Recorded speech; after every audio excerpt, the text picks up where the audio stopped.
வணக்கம். இன்னைக்கு கோதுமை மாவில் மொறுமொறுப்பான ஸ்நாக்ஸ் ரெசிபி பார்க்கலாம்.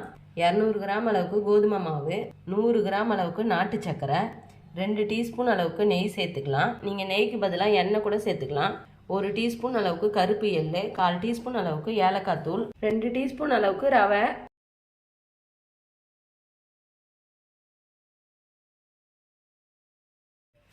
1/4 டீஸ்பூன் அளவுக்கு சால்ட்டு சேர்த்துக்கிறேன். இது எல்லாத்தையும் நல்லா கலந்துட்டு சப்பாத்தி மாவு பதத்துக்கு பிசைஞ்சிக்கலாம்.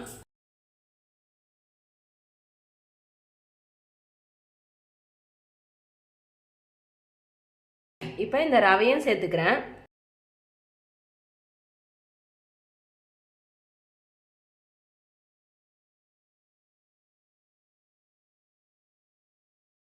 இந்த அளவுக்கு பிசைஞ்சதை சிசர் வச்சு பொடியாக கட் பண்ணிக்கலாம்.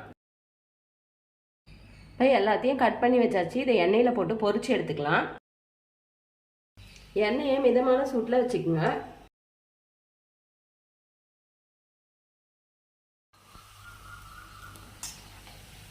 இப்போ இந்த அளவுக்கு சிம்லேயே நல்லா கோல்டன் ப்ரௌனாக வேக வச்ச பிறகு எடுத்துடலாம்.